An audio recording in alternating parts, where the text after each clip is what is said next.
नमस्कार और स्वागत है आपका। आज हम ज़ेनिथ करियर से मिले आपके दिए हुए स्रोतों को देख रहे हैं और बात कर रहे हैं 1 से 6 सितंबर 2025 के हफ्ते की कुछ सबसे अहम घटनाओं की। जी। इसमें देखिए, ऊर्जा है, अर्थव्यवस्था है, अंतर्राष्ट्रीय मामले, टेक और भी मतलब काफ़ी कुछ है। हाँ, काफी सारे एरिया कवर हो रहे हैं। तो हमारा काम है इसमें से ज़रूरी बातें निकालना और समझना कि इनका मतलब क्या है असल में। तो चलें शुरू करें, देखते हैं क्या है इनमें। बिल्कुल, चलिए।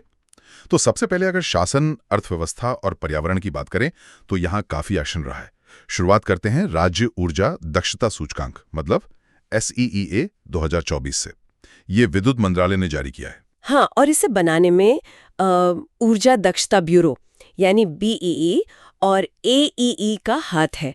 पर ये इंडेक्स सिर्फ नंबर नहीं है ना? ये दिखाता है कि स्टेट्स एनर्जी बचाने को लेकर कितने सीरियस हैं, उनकी पॉलिसीज कितनी काम कर रही हैं।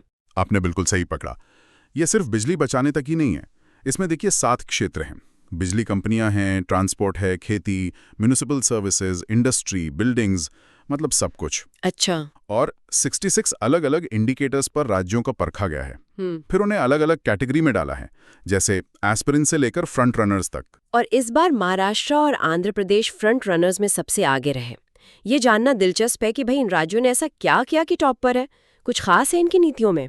देखिए, स्रोतों में एकदम डिटेल एनालिसिस तो नहीं दिया है, पर आमतौर पर जो राज्य टॉप करते हैं ना, वो एनर्जी सेविंग के लिए पॉलिसीज मजबूत रखते हैं। अच्छा। लोगों को, इंडस्ट्रीज को जागरूक करते हैं और नई टेक्नोलॉजी अपनाते हैं। और दूसरी तरफ असम और त्रिपुरा का सबसे बेहतर प्रदर्शन करना भी अहम है। ये दिखाता है कि छोटे राज्य भी अगर सही दिशा में काम करें तो बड़ी छलांग लगा सकते हैं। सही बात है। और ये छठा इंडेक्स है तो 2018 से आ रहा है, तब हमारे पास तुलना करने के लिए काफ़ी डेटा हो गया है। हाँ, ट्रेंड्स देखना आसान हो गया होगा। और इसमें BEE की भूमिका तो है ही, जो 2002 में बना था एनर्जी कंजर्वेशन एक्ट 2001 के तहत। इनका काम ही है एनर्जी एफिशिएंसी को बढ़ावा देना। बिल्कुल। और जैसे एनर्जी जरूरी है, वैसे ही पोषण भी।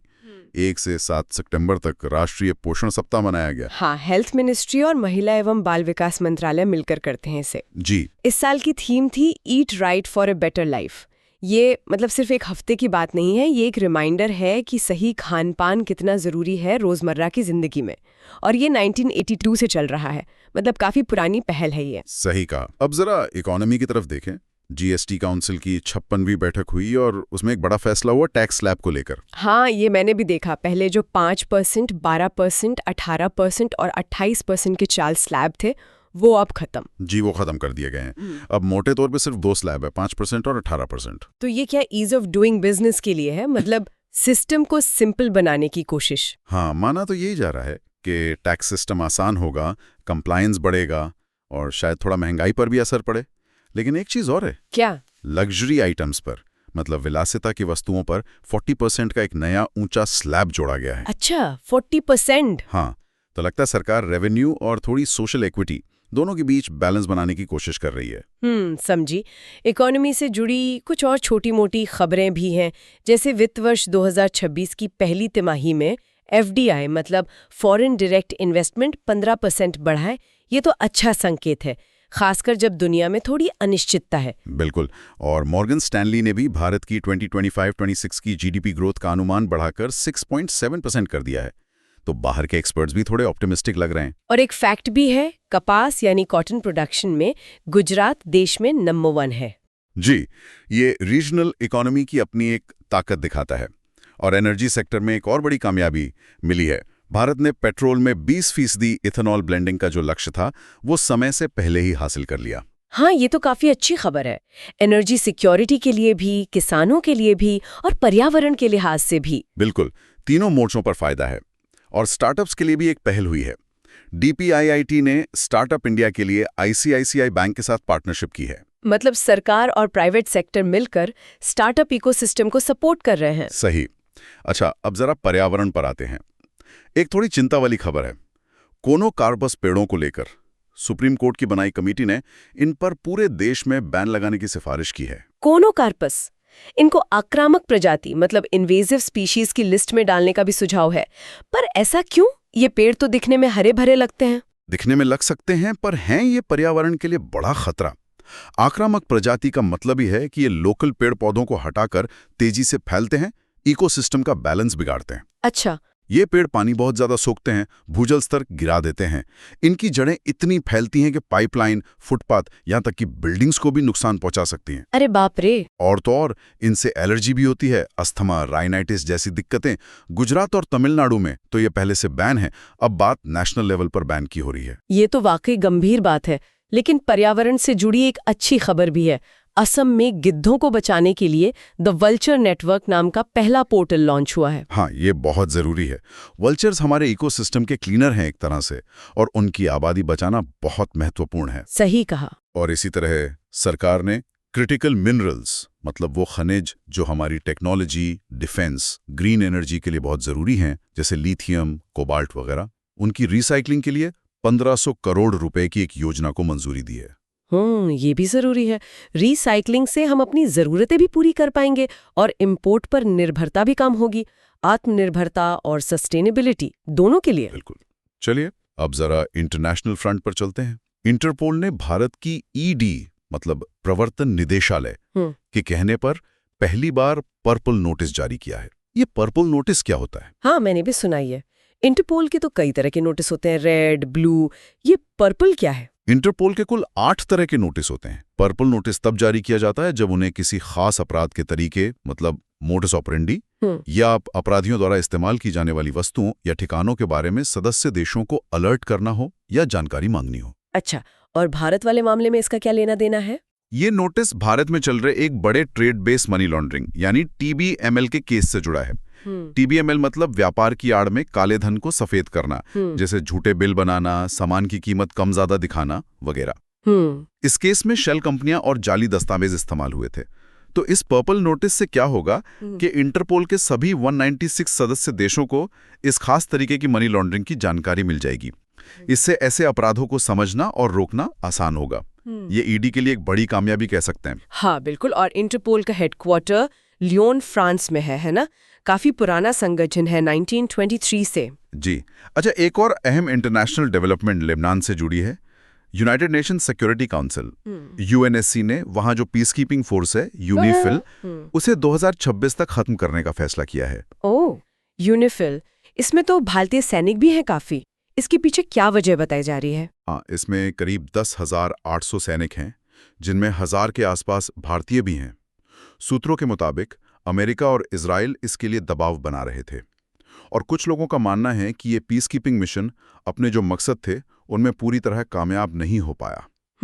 ये फोर्स 1978 में बनी थी, दक्षिणी लेबनान में स्थिरता लाने और लेबनानी सेना की मदद के लिए। अब इस फैसले का असर वहां की स्थिरता पर और UN के पीस कीपिंग ऑपरेशंस की भूमिका पर क्या पड़ता है, ये देखना होगा। हाँ, ये UN पीस कीपिंग के लिए एक तरह का झटका हो सकता है। ये तो दुनिया भर में चलते हैं। 80,000 से ज्यादा सैनिक हैं इनमें, और हेडक्वार्टर न्यूयॉर्क में है। बिल्कुल। शांति की बात चल रही है तो ग्लोबल पीस इंडेक्स 2025 भी आ गया है। अच्छी खबर यह है कि आइसलैंड फिर से टॉप पर है, 2008 से लगातार। वाह! और भारत कहाँ है? भारत की रैंक 115वीं है।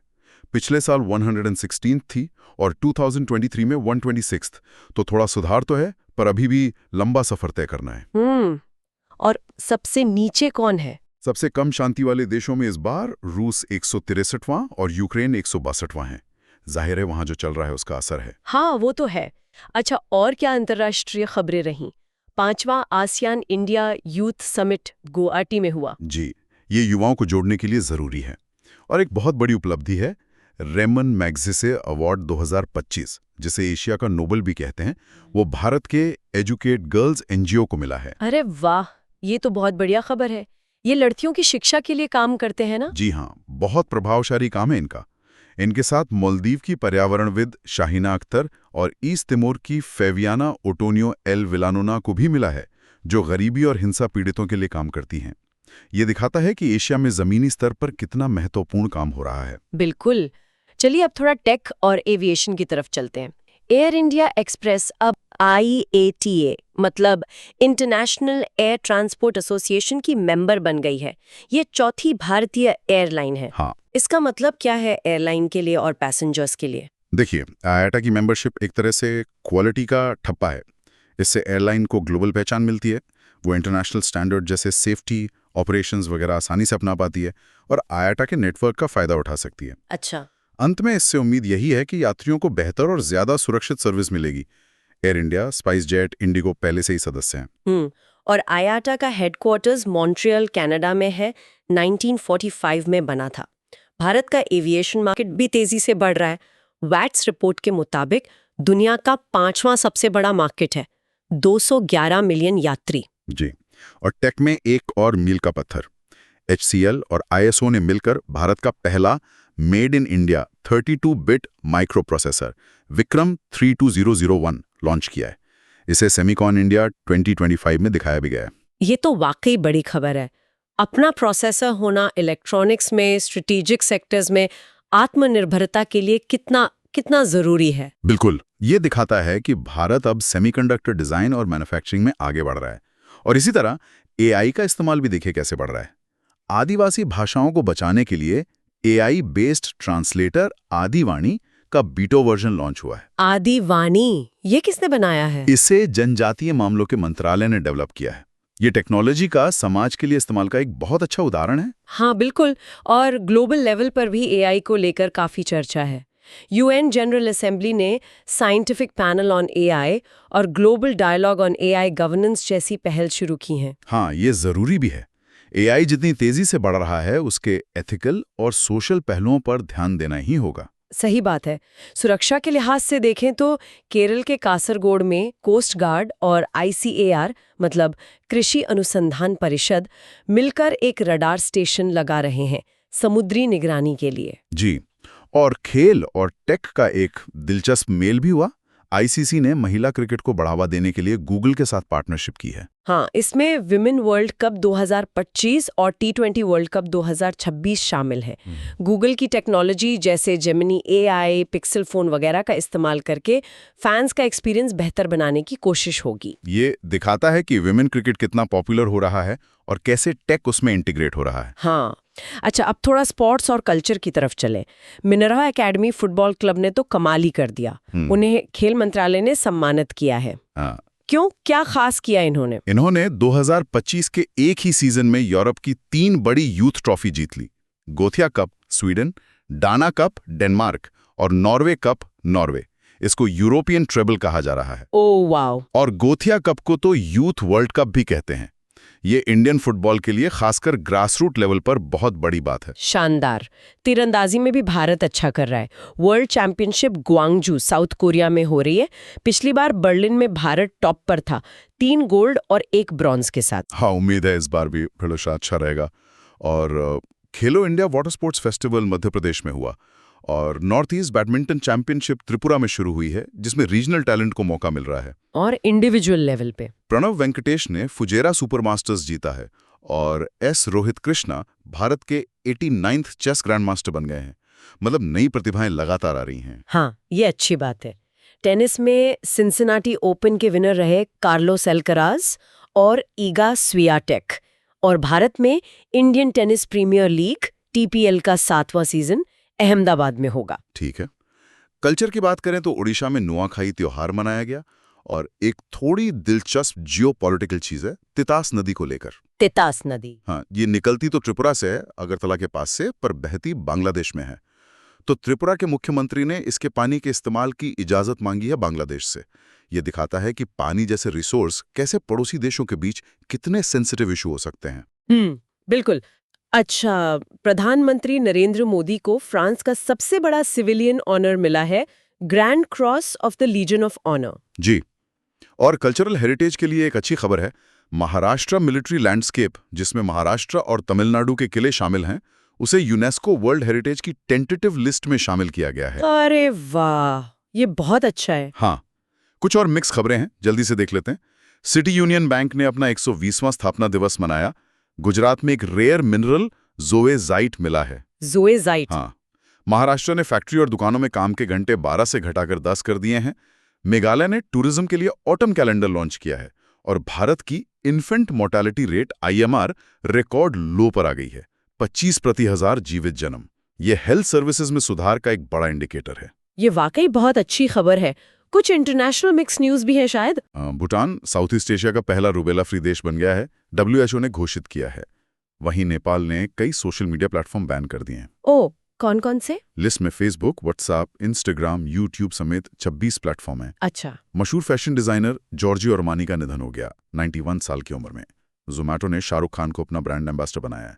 और साउथ कोरिया ने स्कूलों में फोन पर नेशन वाइड बैन लगा दिया है। अरे, ये भी एक इंटरेस्टिंग डेवलपमेंट है। टेक्नोलॉजी के असर पर बहस तेज होगी इससे। बिल्कुल। त्रिपुरा से भी कई खबरें हैं। बोरोलिन उत्सव का उद्घाटन हुआ, कोक बोरोक भाषा को 8वीं अनुसूची में शामिल करने की मांग चल रही है और त्रिपुरा तीसरा फुल लिटरेट स्टेट बन गया है भारत का। वाह, ये सब दिखाता है कि नॉर्थ ईस्ट के राज्य भी कितनी तेजी से आगे बढ़ रहे हैं। हाँ, एक और पॉइंट जो स्रोत में है, माउंट शिशपंगमा को जापान में बताया गया है। वैसे ये ज्योग्राफिकली तिब्बत में, पर हम सोर्स के हिसाब से ही बता रहे हैं। ठीक है, समझ गई। चलिए अब जल्दी से कुछ इंपॉर्टेंट अपॉइंटमेंट्स और रैंकिंग्स देख लेते हैं। रजत पुन्हानी FSSAI के नए CEO बने हैं। जी, और उर्जित पटेल को IMF में एग्जीक्यूटिव डायरेक्टर नियुक्त किया गया है। ये काफी अहम इंटरनेशनल पोस्ट है। हाँ बिल्कुल। और टेक में अमित कपूर TCS की AI यूनिट के हेड बने हैं और राघव गुप्ता OpenAI के इंडिया और Asia Pacific education head. S Krishnan JNK bank के चेयरमैन बने हैं। DC कल्याणी भारत के 29वें कंट्रोलर जनरल ऑफ अकाउंट्स यानी CGA बने हैं। Akash Tripathi solar energy corporation of India SECI के CMD नियुक्त हुए हैं। अच्छा, पीयूष गोयल माइंस मिनिस्ट्री के सेक्रेटरी बने हैं। और जुडिशरी में भी बदलाव हुए हैं। जस्टिस श्री चंद्रशेखर बॉम्बे हाईकोर्ट और जस्टिस विपुल M पंचोली पटना हाईकोर्ट के चीफ जस्टिस बने हैं। ठीक है। रैंकिंग्स की बात करें तो NIRF 2025 में IIT मद्रास फिर से टॉप पर है। उसके बाद IISc बेंगलुरु और IIT बॉम्बे, मतलब ये इंस्टीट्यूट्स अपनी क्वालिटी बनाए हुए हैं। हाँ, कंसिस्टेंट परफॉर्मेंस है इनकी। और महिलाओं की सुरक्षा पर NCW मतलब नेशनल कमीशन फॉर वुमेन की नारी 2025 रिपोर्ट आई है। इसमें कोहिमा नागालैंड को सबसे सेफ सिटी बताया गया है। कोहिमा, अच्छा। उसके बाद विशाखापत्तनम और भुवनेश्वर हैं। ये रिपोर्ट सिर्फ क्राइम रेट्स नहीं देखती, बल्कि जेंडर इक्वालिटी और सिविक पार्टिसिपेशन जैसे पहलू पर भी ध्यान देती है। ये जरूरी है। IMD की स्मार्ट सिटी इंडेक्स 2025 में भारत में बेंगलुरु को बेस्ट रैंक मिली है। और ग्लोबल लेवल पर टॉप ब्रांड्स 2025 रैंकिंग में माइक्रोसॉफ्ट, एप्पल और इन्वीडिया टॉप 3 ब्रांड्स हैं। टेक कंपनियों का दबदबा कायम है। हाँ, वो तो देख ही रहा है। अच्छा, आखिर में कुछ जरूरी दिन। 2 सितंबर को वर्ल्ड कोकोनट डे। जी। 3 सितंबर को स्काई स्क्रैपर डे, ये आर्किटेक्ट लुई हैच सुलिवन के सम्मान में। और 5 सितंबर को 2 दिन थे, इंटरनेशनल डे ऑफ चैरिटी जो SDGs से जुड़ा है, और भारत में टीचर्स डे। बिल्कुल। तो ये थी इस हफ्ते की कुछ खास बातें। हमने देखा कैसे भारत एनर्जी एफिशिएंसी और रिन्यूएबल एनर्जी जैसे इथेनॉल पर जोर दे रहा है। हाँ। इंटरनेशनल लेवल पर इंटरपोल नोटिस और UNIFIL का हटना ये काफी महत्वपूर्ण रहे। टेक में अपना माइक्रो प्रोसेसर विक्रम और AI ट्रांसलेटर आदि वाणी जैसी चीजें सामने आईं। इकोनॉमी में GST का सिंप्लीफिकेशन और FDI ग्रोथ। और पर्यावरण में वो कोनोकार्पस वाला मुद्दा चिंता जगाता है। सही। और ये देखना दिलचस्प है कि ये सब कैसे आपस में जुड़ा है। जैसे टेक सिर्फ गैजेट्स में नहीं, स्पोर्ट्स, ICC, गूगल और भाषा बचाने आदि वाणी में भी है। इकोनॉमी के फैसले GST, इथेनॉल सीधे पर्यावरण और आम आदमी से जुड़ते हैं। और इंटरनेशनल सिक्योरिटी के फैसले UNIFIL का असर हमारी फॉरेन पॉलिसी और सैनिकों पर पड़ता है। बिल्कुल। और इन सब बातों को ध्यान में रखते हुए श्रोताओं के लिए सोचने वाली बात ये हो सकती है कि देखिए, एक तरफ हम AI और स्वदेशी टेक में इतनी तेजी से आगे बढ़ रहे हैं, दूसरी तरफ क्लाइमेट चेंज और इन्वेसिव स्पीशीज जैसी एनवायरमेंटल चुनौतियां भी बढ़ रही हैं। हाँ। तो ऐसे में अगले दशक में भारत को सफलतापूर्वक आगे ले जाने के लिए किस तरह के स्किल्स और नॉलेज सबसे ज्यादा जरूरी होंगे? क्या हमें टेक एक्सपर्ट ज्यादा चाहिए, या एनवायरमेंटल साइंटिस्ट, या फिर ऐसे लोग जो इन सबको जोड़कर एक होलिस्टिक व्यू लेके चल सकें? ये वाकई एक गहरा सवाल है, और शायद इसका जवाब या में नहीं और में है। मतलब हमें शायद सभी तरह के विशेषज्ञों और साथ ही ऐसे लोगों की जरूरत है जो डॉट्स कनेक्ट कर सकें। इस पर सोचना जरूरी है। बिल्कुल। इसी विचार के साथ आज की ये चर्चा यहीं खत्म करते हैं। सुनने के लिए बहुत बहुत धन्यवाद।